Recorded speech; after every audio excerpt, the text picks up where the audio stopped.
Thank you. I will mostly speak by the board, but let me start with a few photos. So I think quite a few of you perhaps were not yet born when Mike and I first met. I'm sorry I have very little joint history with Eric, so I will mostly speak about Mike. We're postdocs together at UCLA. It's hard to believe how young we were, but it's a fact. And we became very good friends and collaborators with the families and so on and so forth. I mean, I always knew that Mike was red-headed, but when you look at him today, this sounds like a strange claim. But you know, my first exposure to a real mathematician was I was lucky to have in high school Chaim Hanani, who was a famous combinatorialist. He taught us a class for kids who liked math, and he tried to explain to us the idea of partitioning. Taught us all sorts of basic combinatorial things, and he said, you know, you can classify people by their hair. You can be red-headed, or you can be bald, or you can have gray hair. And all the kids burst in laughter because he was all three of them combined. So you have to be a little careful with these definitions. Now, this picture, and this is not working. Okay, let's just have... Try pressing more. What? Try pressing more? Doesn't work. Yeah, Just do enter. Oh, okay. This, okay, so that's perhaps a questionable thing. I mean, when I try to convince you by this that Mike used to be red-headed, you would perhaps claim that the whole universe was red at this time. But I can, you know, I think my hair color still shows that not everything was red then. So this is December of 81. And the reason that I know this is there are two white spots here. That's, I don't know, some plastic bag that I bought, I don't know what. And some of you may guess what this is. This is my then 3-month-old daughter, Rotem, which you'll see again soon.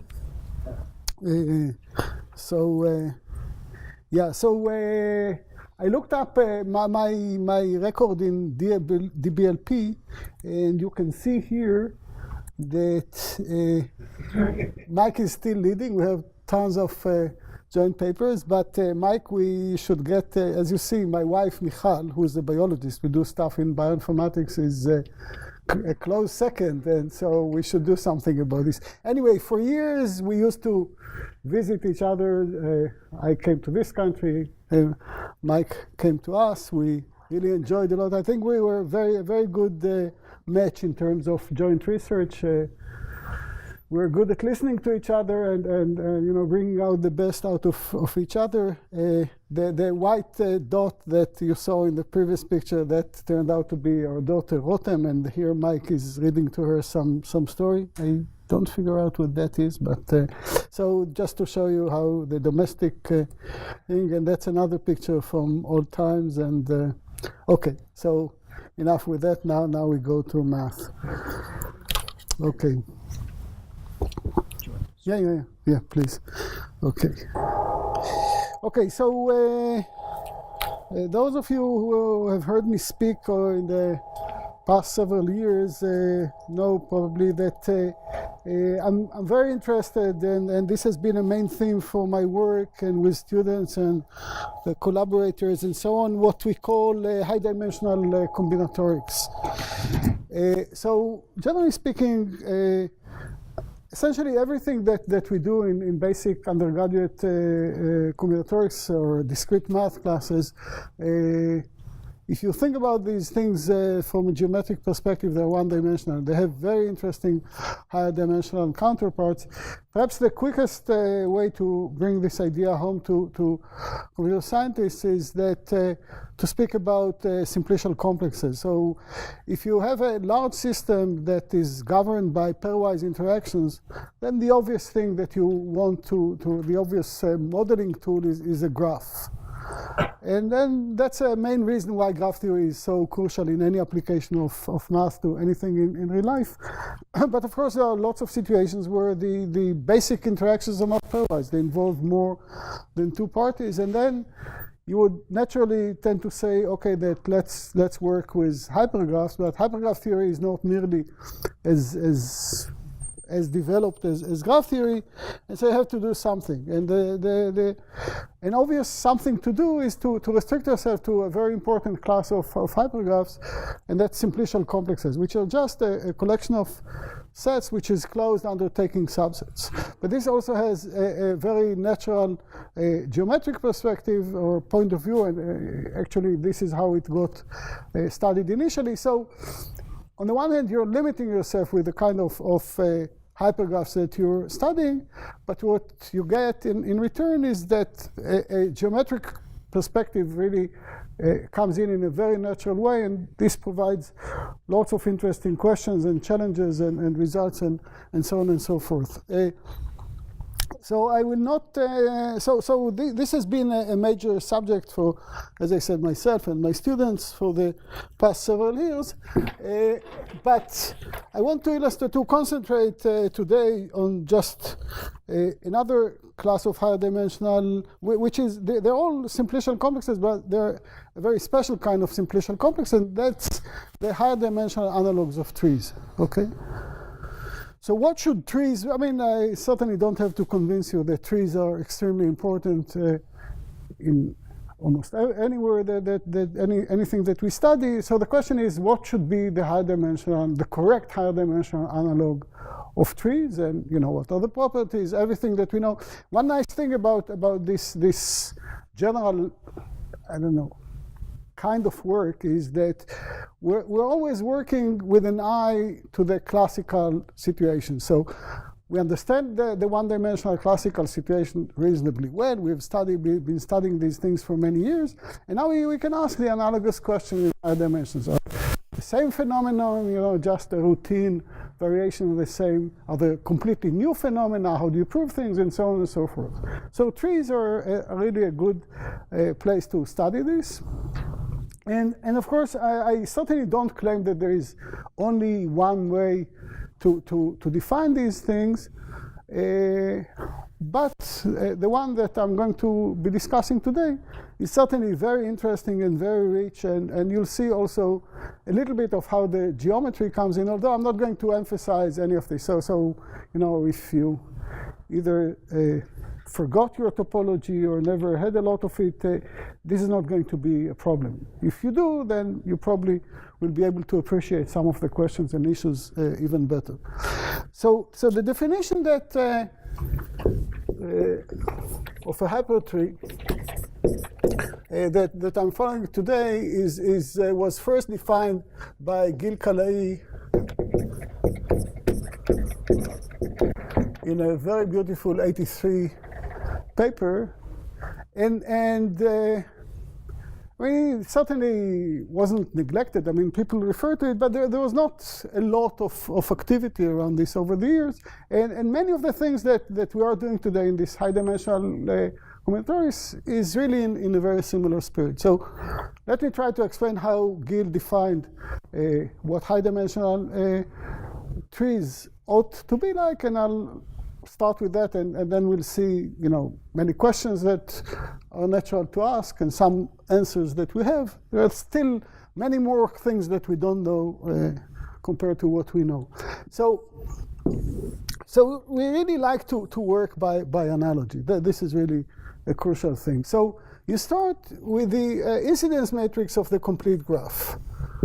So it's an n by n choose 2 vertices versus edges matrix.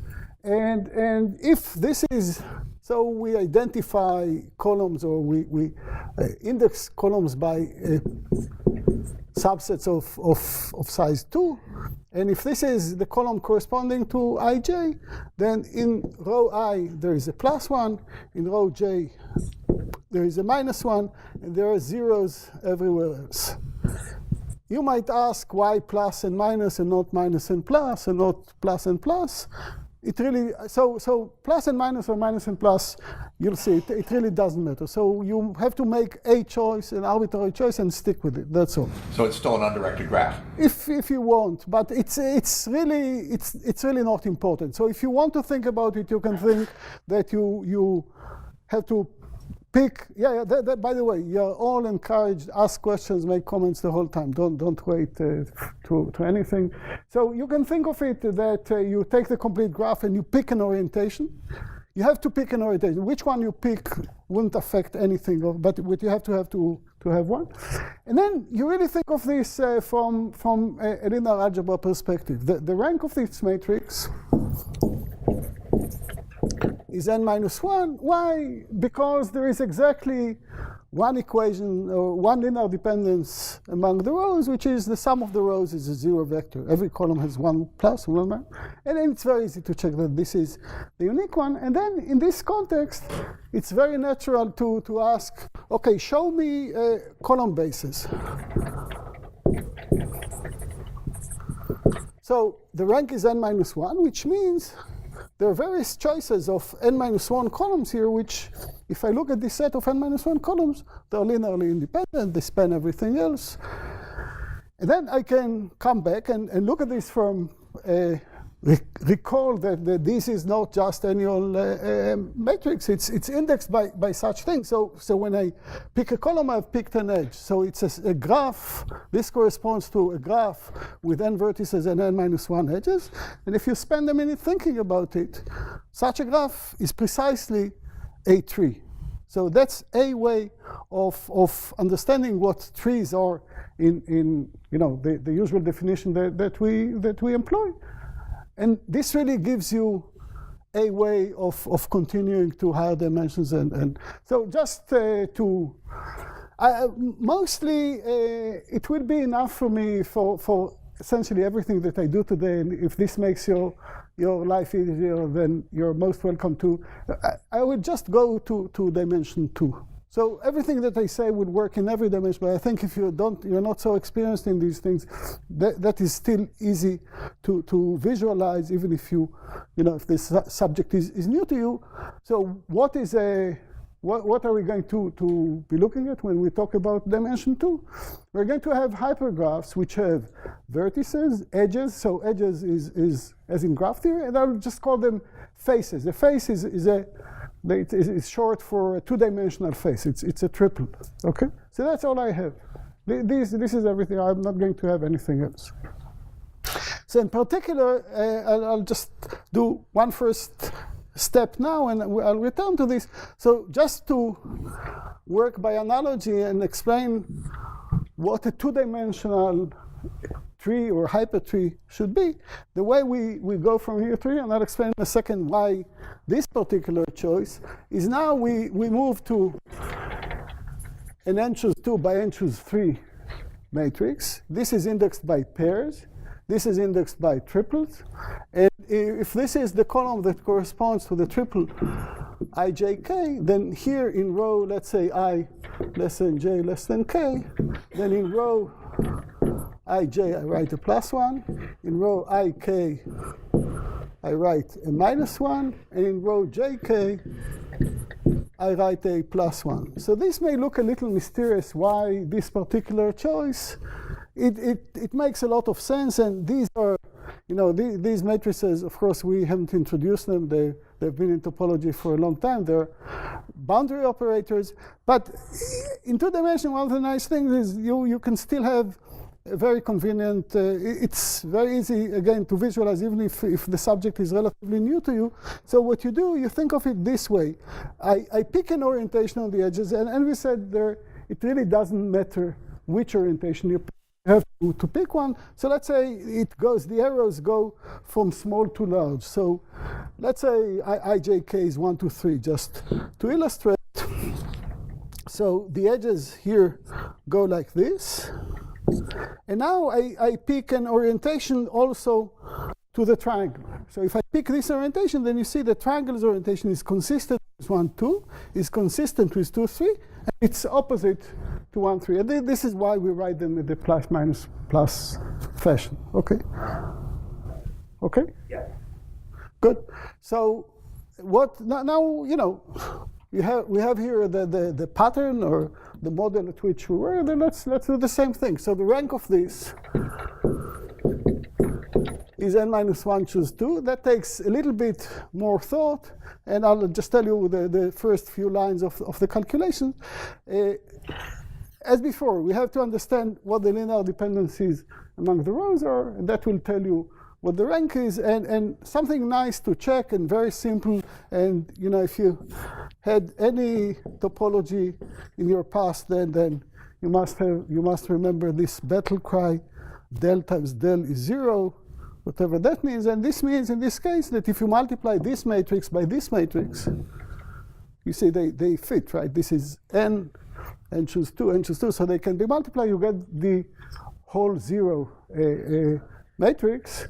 So in particular, what I know is that the row space of this is in the left kernel of this.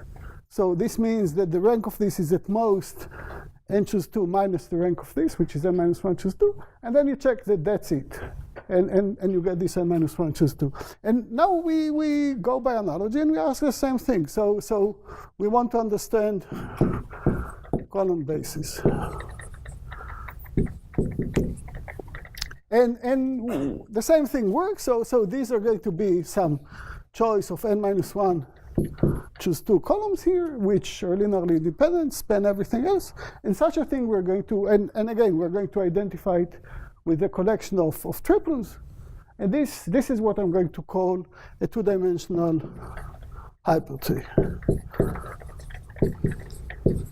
And you understand how such thing would go in general dimension. All the numbers are going to go by 1, grow by 1. There's going to be pluses and minuses alternating between pluses and minuses. Ask the same questions, look at the same thing. Okay, so. Can you give an example? Well, one example, if I take 4 of those faces and put them into a tetrahedron, I think that's the analog of a cycle. Right, but I don't want to talk. I don't want to talk about cycles. I mean, I really like to talk about cycles, but if I start talking about cycles, this will be a different talk. But that's an example of what doesn't happen in a tetrahedron. If I have 4 faces, take the 4 faces of a tetrahedron. A moment. That's what doesn't happen in a tetrahedron. Wait. Let me proceed for another 3 minutes, and then if either of you is, hasn't received your money's worth, complain, and I'll try to satisfy you. Okay, good. So, but please have 3 minutes more of patience, and we'll see if what I'm telling you answers. So let me recall the very easy theorem, which you prove in first undergraduate discrete math class. The following are equivalent for a graph on n vertices and n minus 1 edges. T1. T is connected. 2. T is acyclic. And 3. T is collapsible.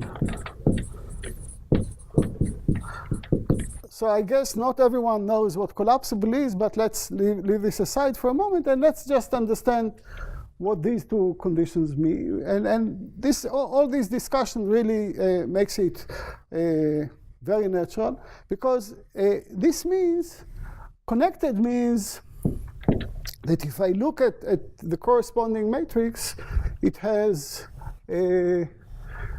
both say it has full rank, really. The corresponding submatrix has full rank. So this means there is no left kernel to this submatrix. This means there is no right kernel. Right kernels, things in the right kernel are cycles.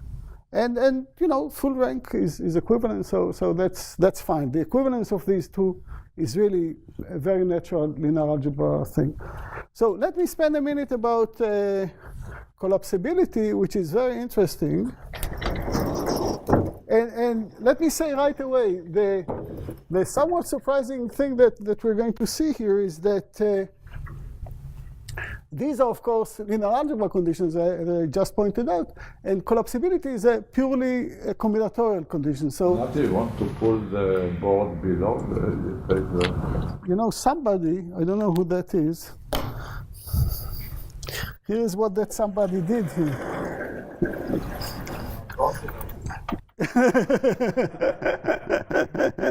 Funny, you should ask about this board hidden downstairs, but okay, good.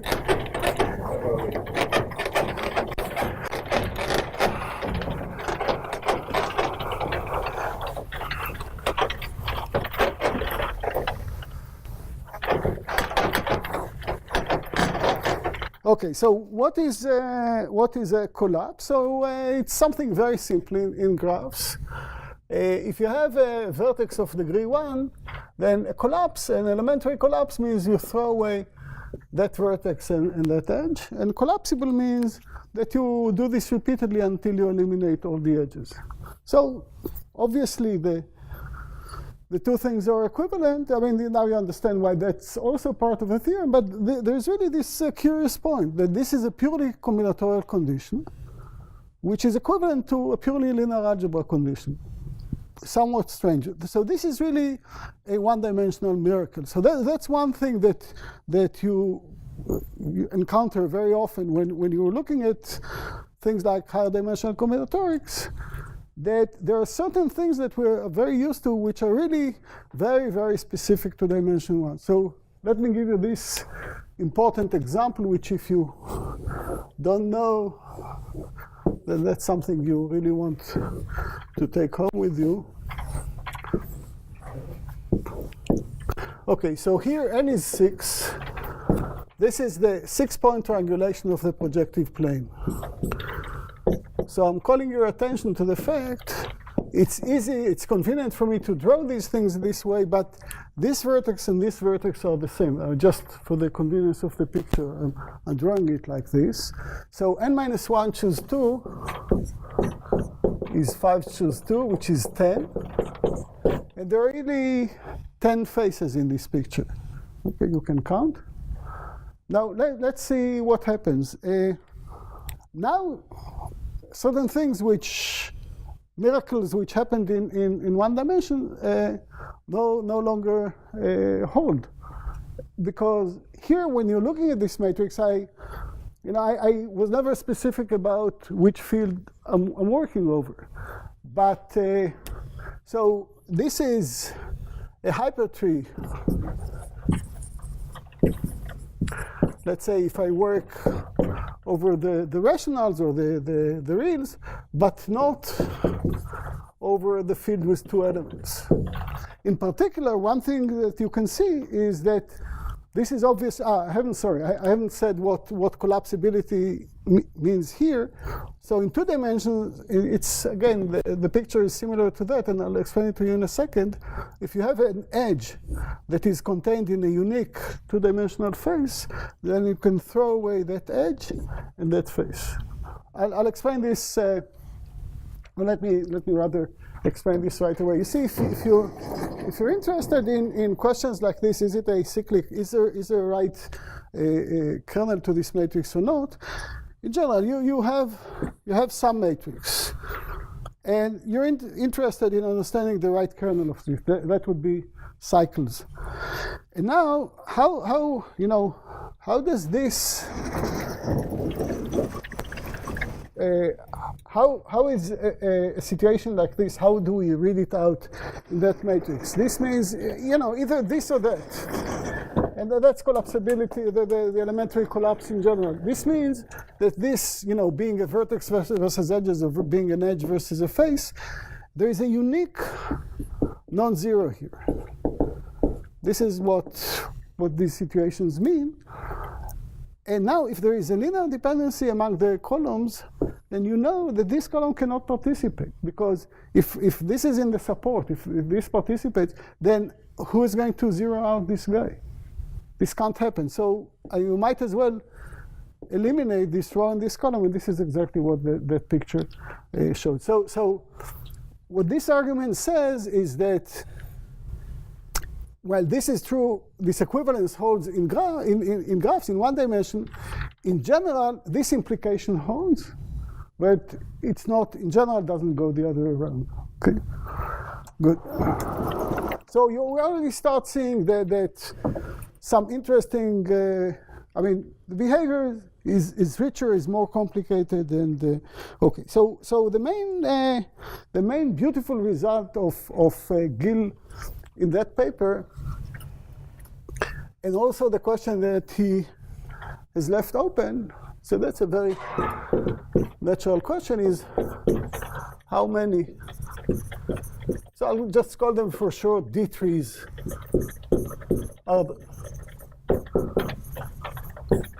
This we still don't know. I mean, we have some results. I'll cite them and I'll tell you what we know better now, but in some conjectures that we have, but we don't know. So just to recall, for D equals 1, so this is with vertex set 1 to n. With D equals 1, we have the Cayley formula n to the n minus 2. Okay, so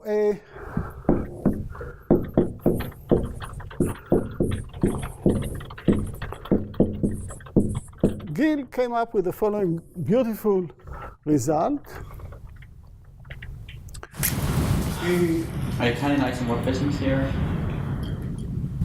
Of course, you know, you can, you mean the by. No, you don't. These are labeled. No, that's labeled trees. They're labeled, yeah, they're labeled. Yeah, okay, yeah. Yeah, that's a number for trees labeled, the vertices are labeled 1, 1. Okay, so perhaps so let me just spell this out. D tree in that language is a column basis for this matrix. Okay, that's the okay. And so he came up with the following beautiful formula. The sum over all T a D tree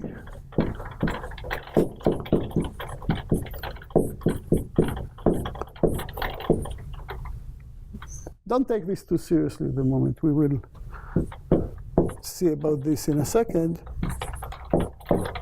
I ask you to first admire the right-hand side and ignore the left-hand side for a moment.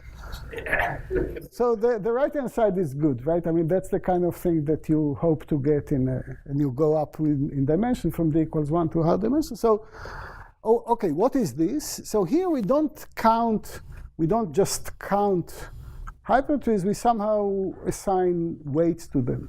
And the weight is, so let me explain. So let's recall, again, I'll concentrate just on D equals 2 because it tells the whole story. So I found here n minus 1, choose 2 columns, which are column bases.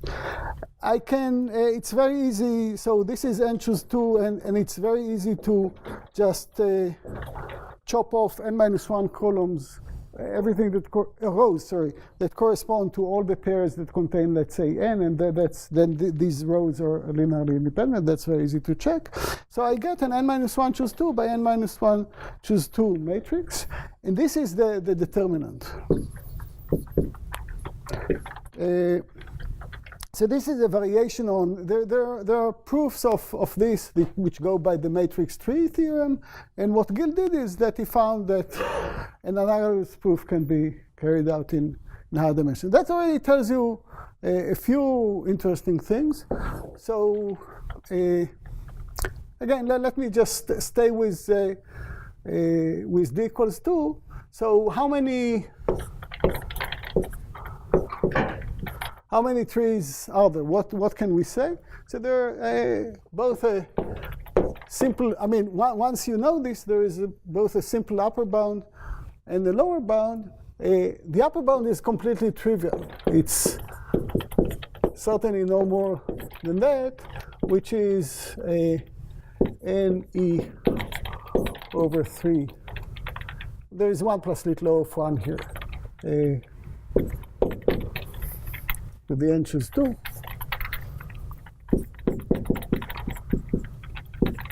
And I'll just say one word. There is another, you get n over e, again, times 1 plus lit law of 1 to the n choose 2. So given this, both are easy, so easy is good. Let me explain this. These are you just saw. I mean, that's how many faces I have to choose from a total of n choose 3. And so that's obvious. I'm not making any, I'm not imposing any conditions on this, just how many faces I'm selecting, that's all. And here, what you do is you can bound the determinant by the Hadamard inequality. So this matrix is a matrix with 3 ones per columns. So the L2 norm of every column is at most cubic root of 3. And then things work out. OK, so both upper and lower bounds look like, again, up to 1 plus lit law of 1, look like something like this. So in ongoing work with Yuval Peled, we've improved substantially both the upper and the lower bound, but we still don't know what there's still lots of interesting questions there. We still have no guess as to what the correct C is, but let me tell you some conjecture that first that Gil made, secondly that we know but we can't prove, and something which sounds perhaps a bit paradoxical. So remember, collapsibility implies being a hypertree, okay? So a conjecture. So just a quick question. Yes, so I promised you full satisfaction. Kind of an I didn't go example to check whether my customers are happy. Yes. Yeah, so it's a different one. Okay. This customer is never happy. Yeah, okay. No, so first of all, the theorem of Gil, does it work also for t equals 1? I mean, the left-hand side is what we think. Yes, yes. There are just ones. Okay. Yeah. And what, so now I'll go back to the previous one. What field or this is done over the integers. I mean, if you, this homology is over the integers. Integral homology. Okay. But, yeah. But, I gave you a definition that you don't need to know what homology is. It's just a determinant. Very good. So collapsible trees are a special class of trees. And a conjecture first formulated by Gil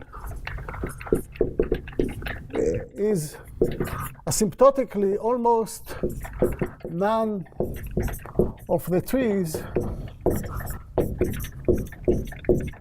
for d equals 2 and above, almost none of them are collapsible. So collapsibility, in other words, is a rare property. There are a small subset, and so among the great qualities of this student, Yuval Peled, is also a terrific programmer. So we ran experiments, and it's completely obvious that this conjecture is true. And yet, so let me perhaps say a word because it's interesting. It's very easy to generate. There is a very simple Markov chain on hypertrees, which I'll describe to you in a second. So this is how we can sample many trees. I'm not sure that it's rapidly mixing, but I'm not sure about this point. So we really refer to as completely, just experimentally, just to guide our intuition. And it's very easy to check whether a given tree is collapsible. You just collapse. You keep collapsing as much as you can, and if nothing remains, then it's collapsible. If not, it's not. So so he was able to run these things on really quite substantial ends. I think a few hundreds. But for the experiment that I do now, that I'm telling you now, for n equals 40 something, it's I think 1 in about 10 million that is collapsible. So that sounds like good, at least computational evidence that this is true. However, I would like to make a conjecture which sounds almost the opposite of this. There exists, I don't know, for every d, such that the number of d trees is 1 plus little of 1 lambda d times n to the n choose d, and the number of collapsible d trees same. You know, it seems like I'm telling you here, complete nonsense. But no, you see, 1 plus little of 1 to the n choose d can be fairly big. And that's, it's not based on too much, but I'm quite convinced that this is Avi. If it's collapsible, then I just wanted to distract you. That's why I went. Oh, I see. You actually didn't have a question. Yeah, okay. In the collapsible case, its determinant is 1, right? Yes, but it's a special. I mean, it's. Both of them are, yeah. Yeah, you can have determinant 1 and still not be collapsible. Okay, so there are tons of other things to tell around this, but okay, I hope to return to this when I have better answers than what we have today. So in particular, I will not tell you. There are interesting things about the improved bounds, but okay. So with all this, so I should say that the person who got me dragged into this territory is an ex-student of mine. Many of you know, Roy Meshulam, and I'm very thankful to him for that. It's really a beautiful area that I enjoy working in. And when we started to discuss these things, he said, well, there is this paper of Gil, and there's this conjecture that collapsibility is rare. I should also say, I'm not going to go at all into that direction. So one of the main things that we've been doing is develop a theory in the same way that there is a theory of random graphs, and in particular the Erdős-Renyi model. So together with Roy Meshulam, we started the study of higher dimensional analogs of this, so random simplicial complexes. And there, in a context that I will not precisely go into, their collapsibility and being acyclic are really very different from each other. So in that area, we know that the analog of this there is known to be true. But anyway, Meshulam, Roy, he asked the question, well, there is this example which is still on the board. Can we find many examples of non-collapsible trees? Explicit, of course.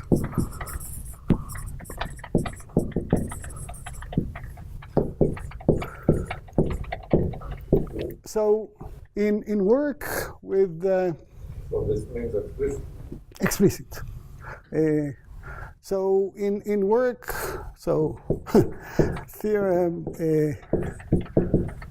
myself, this is not considered nice to write your name in full, so just write L and you're invited to guess who that is. Mystery L, Meshulam, and a master student at the time, Michel Rosenthal, who happens to be a buddy of Eyal Vigderson's in climbing, among other good features. The theorem is yes. Yes, we can. Perhaps I shouldn't be saying this now. So what's the construction? Construction is really very, very nice and pleasant. So again, I'll describe it to you for d equals 2. So take n prime, pick A, B, and C. So I have to give you a collection of triples, n minus 1 choose 2 triples, which are supposed to be a hypertree, and somehow my construction should be such that only very rarely is this collapsible. This is where we headed. This is the promise of the yes here. So pick A, B, and C in Z mod nz, so the numbers up to n is a prime. And now I have to tell you which triples to take. So my hypertree consists of all the triples x, y, and z. They're really a triple, such that x plus y plus z mod n is either A or B, the same z, is either A or B or C. That's a mod n. So it's a very simple description. That's it. You pick 3 numbers, and you take all the triples whose sum is one of these things. And so here, what the theorem says is that we call it the sum complex. These are this family. Of course, they vary just by the choices of n and a, b, and c. These are so-called sum complexes. And in general, you just have to select d plus 1 residues as the allowed sums. So the sum complex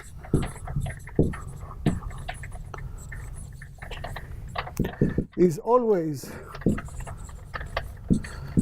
a hypertree. It is collapsible if and only if A, B, C is an arithmetic triple.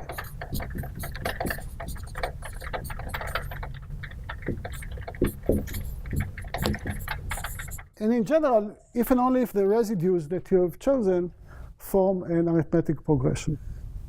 So it's always a hypertree, and it's only rarely collapsible. This is if it so happened that, I don't know, B is A plus C over 2. So dimension 1, A and B always form an arithmetic progression, so it's always... Right, that's not very interesting. Right.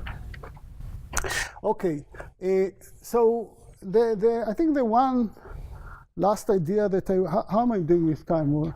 Another 5 minutes. Another 5 minutes. Okay, so I want to just mention another very nice and satisfactory idea that came up in work with the same grad student, with Yuval Peled. So I mentioned to you, I didn't go at all into this. Let me say just a word on this. In the Erdős-Renyi theory,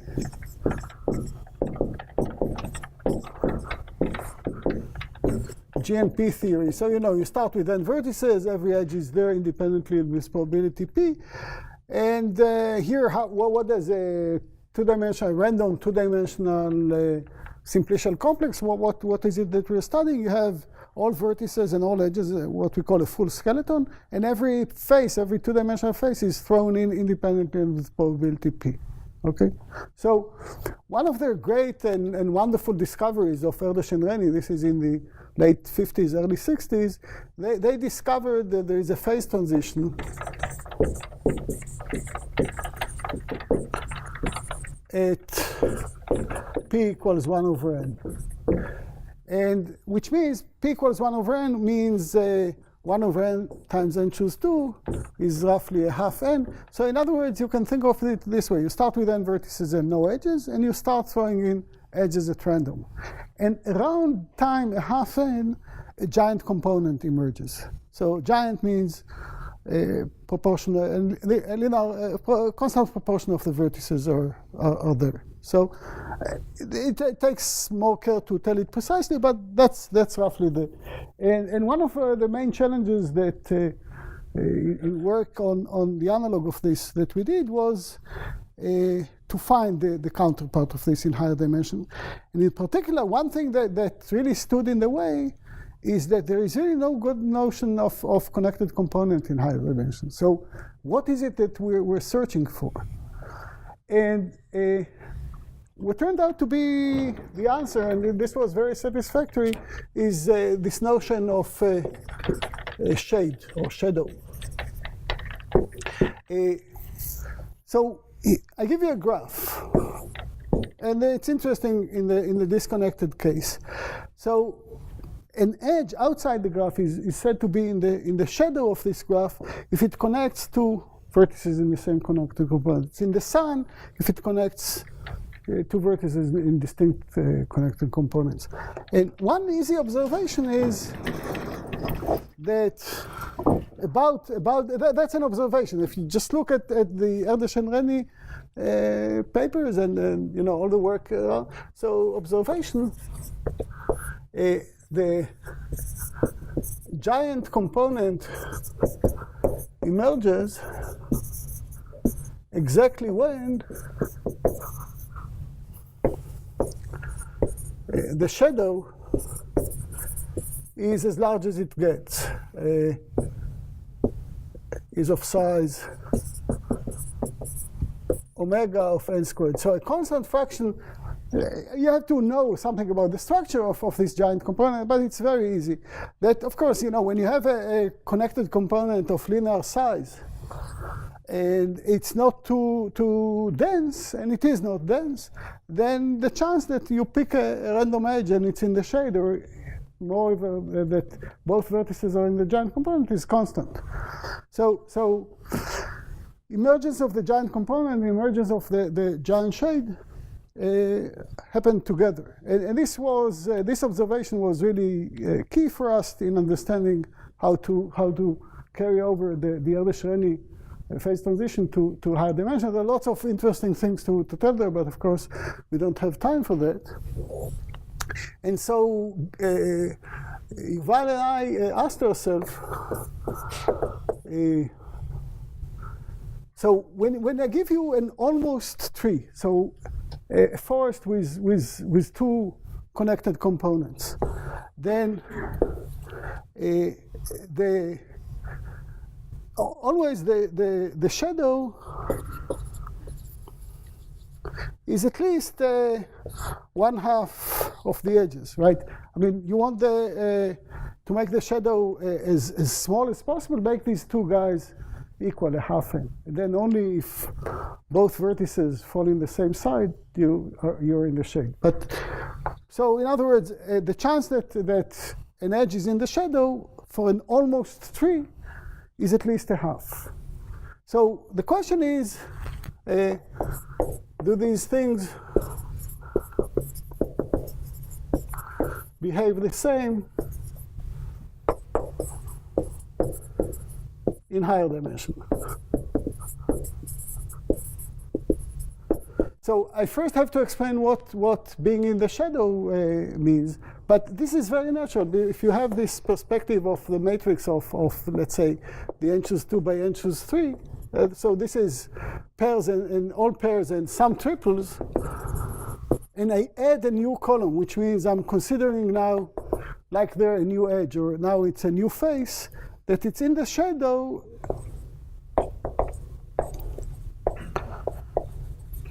Means that it's linearly, the new column is linearly dependent on existing ones. So there is a very simple criterion. So is the phenomenon here and here, are they the same? And the answer is no. So again, contrary to the previous theorem, the answer is no. There are examples where this is very far from being so. So theorem, assuming Artin's conjecture. I'll tell you in a second what that is. The following almost two trees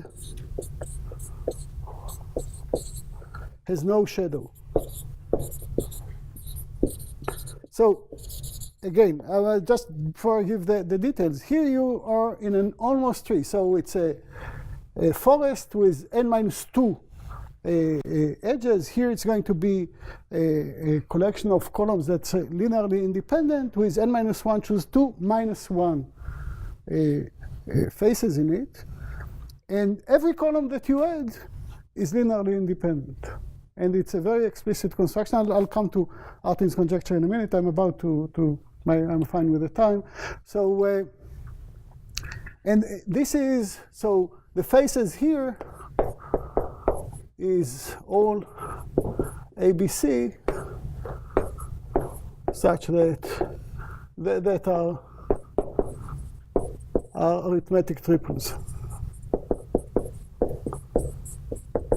That we only have, this construction, by the way, we only have in dimension 2. We don't know how to do this in higher dimensions.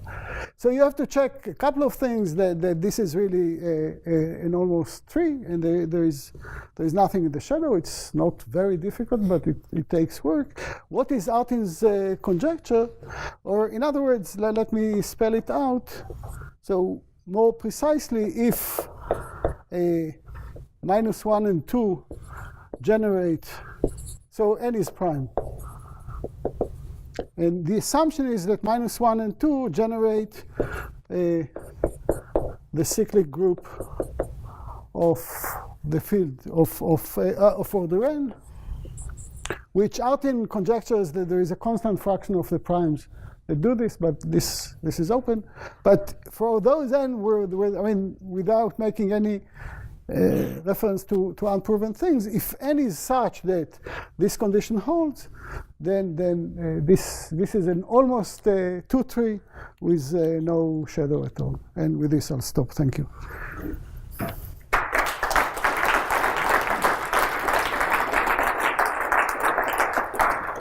Questions? Yeah, one. If I go back to your conjecture, Yes. and I cross out the last line, Yes. do you know this is true? No. So I guess perhaps I think I know what Jeff means, and perhaps for those who don't play these for breakfast, you can. It's conceivable that you can prove that such a constant exists without directly being able to exhibit it. And we didn't spend enough time thinking along these lines. So I cannot even tell you that, I can tell you that we don't know it. I cannot tell you that it's difficult. I mean, our main efforts are really to squeeze, and we really want to get the correct, but it certainly makes perfect sense what you say. It's conceivable that this can be shown, and if it can, then perhaps it should, but we haven't done that. For D equals 2, you kind of said that, no, except that not with a fixed lambda d, but you gave like 2 lambda d. Yeah. That already follows from Calais. There is an upper bound and a lower bound of this form, just with the different lambdas that we know. That But we don't know if it's like as m goes big, then it's not does not oscillate or something. Yes. Yeah. You could also ask, you can relax your conjecture to just say the ratio is 1 plus the low of 1 to the n choose the. Yeah. It's essentially the same. Yeah.